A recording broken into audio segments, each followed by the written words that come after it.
जैसे चाइना में एक रेड गैरिसन है, ये गैरिसन मान लीजिए शी जिनपिंग की प्राइवेट पुलिस है, प्राइवेट आर्मी है। वैसे ही एक शैडो आर्मी है हूतियों के अंदर, जैसे मजीद ब्रिगेड के अंदर एक चाइनीज मार ब्रिगेड है, वैसे हूतियों के अंदर एक ब्रिगेड है जो डायरेक्ट आईआरजीसी को रिपोर्ट करता है। ये हूतियों का जो ब्रिगेड है ये डायरेक्ट आईआरजीसी के अंडर आता है।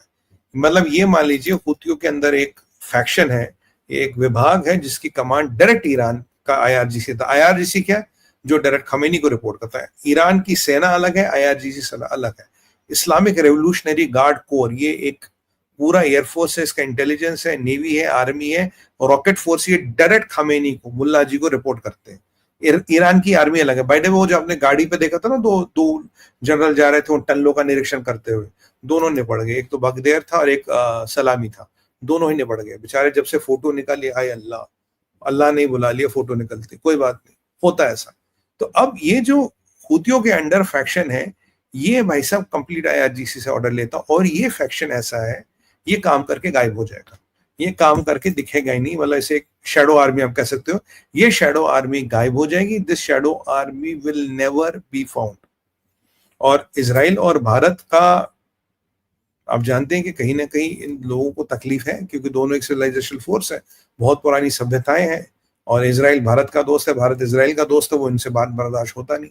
तो ये भारत और इजराइल को एक ही नजर से देखते हैं। यहाँ आपके पीछे पाकिस्तान छोड़ रखा है, वहां इनके पीछे ईरान छोड़ रखा, फर्क ही है।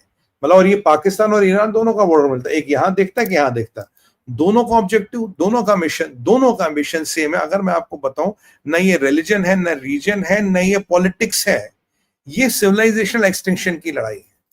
न रिलीजन, न रीजन, न politics. It's not about religion. Religion में आप में मतभेद हो सकते, थोड़ा आगे पीछे हो, रीजन भी चलो जी, आप ये क्षेत्र मेरा, ये तेरा, ठीक है। पॉलिटिक्स होती है, मैं बैठूंगा जी, आप उतरोगे।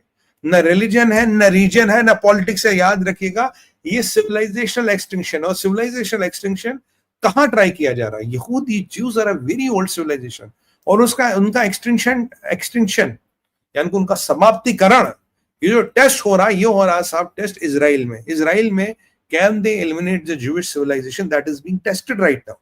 ये लड़ाई को आप हल्के में मत लीजिए, नॉर्मल लड़ाई नहीं है, ये एक सिविलाइजेशन को एक्सटिंक्ट करने की लड़ाई है। They want to extinct this civilisation, मतलब इसको खत्म करना, दुनिया के नक्शे से गायब करना। अन्यथा कोई न रिलीजन की लड़ाई है, न रीजन की लड़ाई है, न ये पॉलिटिकल लड़ाई है। ये है कि भाई तुम्हारी सभ्यता को गायब करना।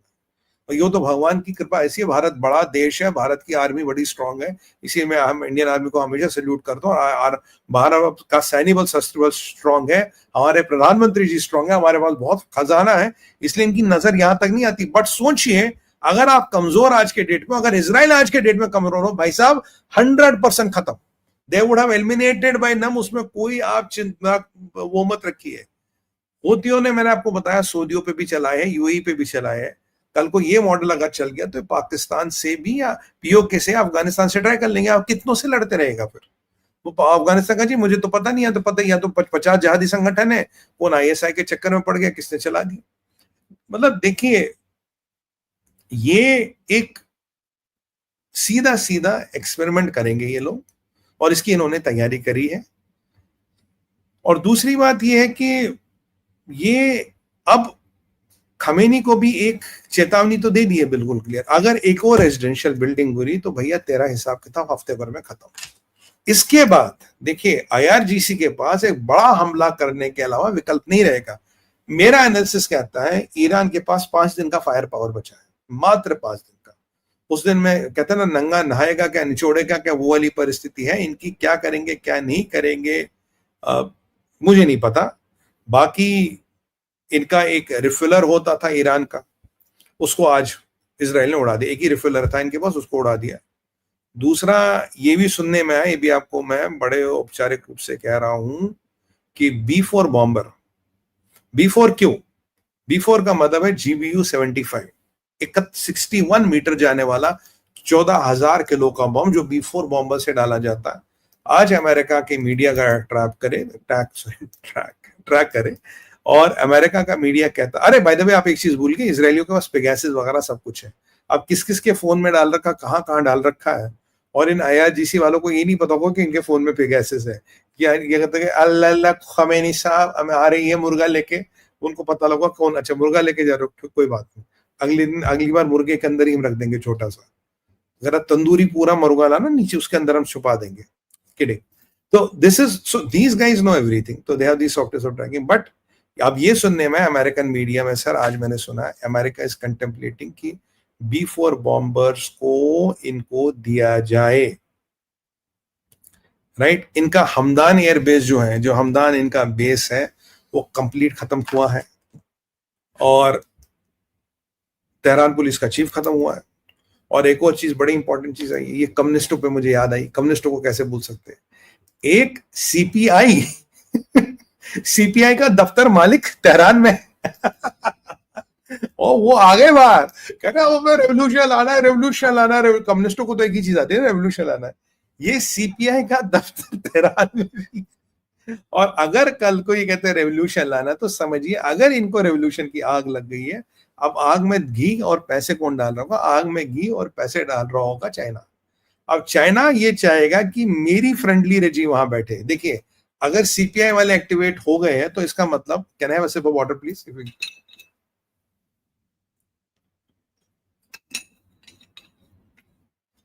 अगर ये सीपी वाले एक्टिवेट हो गए, सीपीआई वाले, तो समझिए रिजीम चेंज या पावर में वैक्यूम हो रहा है। ये आज तक मरे पुड़े थे, गायब हो गए थे, अगर ये एक्टिवेट हो गए, they are trying to fill that vacuum. ये वैक्यूम फिल करेंगे चाइना के कहने पे।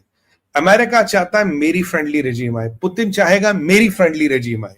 तो यहाँ तीन महाशक्तियों में द्वंद होने वाला। अब भारत तो सबका मित्र, कोई भी, हम तो हर एक से काम निकलवा लेंगे अपना। तो अमेरिका चाहता है मेरा पट्टा बैठे, रशिया चाहता है मेरा पट्टा बैठे, चाइना कह रहा है यार बुढ़ाओ तो जाहिर है मेरा पट्टा बैठे, फिर हम सत्ता चलाएंगे। तो ये जो ईरान है ना, यहाँ बहुत इंटरेस्टिंग चीजें होने वाली है। बाय द वे आपको पता ही होगा, बड़े बड़े लोग यहाँ से अटैचियां बंद कर करके भाग रहे हैं, कई सारे छोटे जहाज उड़ रहे हैं। A lot of elite of Iran are deserting Iran, उन्हें पता यहाँ कुछ नहीं हो रहा। और खासकर तेहरान वेहरान में अभी जो कल तक आग लगी थी, जिन चीजों में कल तक आग लगी थी रिफाइनरी में, वो भी जल रही है। हाँ बाकी 4 मिसाइल वहां गिरे, इस बिल्डिंग को मारा, इस बिल्डिंग को मारा, ये सब पता ही है। बट जो मेन चीज थी, राइट, जो मेन चीज थी वो मैंने आपको बता दिया। Main B4 bombers, Hamdani airbase, police chief का असैसिनेशन, जनरल्स का assassination, which are the main things which you must know. बाकी यहाँ मारा बम, वहां मारा बम, वो सब तो चलता रहेगा। मेरा एसी आज काम नहीं कर रहा है, वहां मारा बम, यहाँ मारा बम, वो सब चलता रहेगा। बट जो मेन अचीवमेंट्स थी वो मैंने आपको बता दी है। ये क्या क्या हो रहा है, ये क्या क्या हो सकता है। यमन वाला एंगल बड़ा इंपॉर्टेंट है। और अब तक हुतियों का हमें ये नहीं पता, जो कल 9 लोगों पे बम डाला था इसराइल ने, आईडीएफ ने, वो ना मरे बचे। इसराइल तो कुछ खबरें आ रही है मर गए, बट हुतियों की तरफ से कंफर्मेशन नहीं है। हाँ अगर वो 9 के 9 लोग मर गए तो तब संभावना कुछ ज्यादा नहीं होगा। बट अगर वो 9 लोग जिंदा है, ये भी मत भूलिए कि कल परसों तक भी हुती बम बरसा रहे थे इसराइल पे, amidst being bombarded by America and Israel numerous times. मतलब कहता ना कुछ तो बात है उनमें, तब भी खड़े हो जाते हैं। क्योंकि भाई ये सालों की मेहनत है ईरान और चाइना की, जो आप देख रहे हो। ये लाओ उस बरकत हुसैन ओबामा को, जिसने ईरान को खड़ा किया, जिसने चाइना को खड़ा किया। आज अगर अमेरिका अपना इतिहास लिखेगा, अगर वहां कोई जयचंद का नाम लिखा जाएगा तो बरकत हुसैन ओबामा ही लिखा जाएगा। बराक हुसैन ओबामा नहीं, बरकत हुसैन ओबामा। काफी लोग कहते हैं इसका नाम है बरकत हुसैन ओसामा, इसने ओसामा को ओबामा कर दिया, वैसे है ये बरकत हुसैन ओबामा। तो अब मैं ओबामा ही कहूंगा, चलो कोई बात नहीं। तो अगर जब वहां जयचंदों का नाम लिखा जाएगा तो वहां बरकत हुसैन ओबामा का नाम लिखा जाएगा। चाइना और ईरान दोनों को खड़ा करने वाला ये, और इसका पट्टा जो बाइडेन। अब जो बाइडेन तो पतली गली से निकल गया, ट्रम्प साहब भुगतो, लड़ो मरो जो मर्जी करना है। और ये यमन का विक्टिम कार्ड तो कभी भी निकल जाएगा। बोले साहब हम तो वैसे ही मरे पड़े, 80% लोग तो यहाँ यूएन के एड पे रहते, आपने मुसलमान मार दिया, अपने इतने बच्चे मार दिए, इतनी महिलाएं मार दी, इतनी मार दी। ये रूटीन, ना डेबिट कार्ड ना credit card, but victim card तुरंत निकल जाएगा। ये लो विक्टिम कार्ड, मार दिया जी, मार दिया, अल्लाह मार दिया।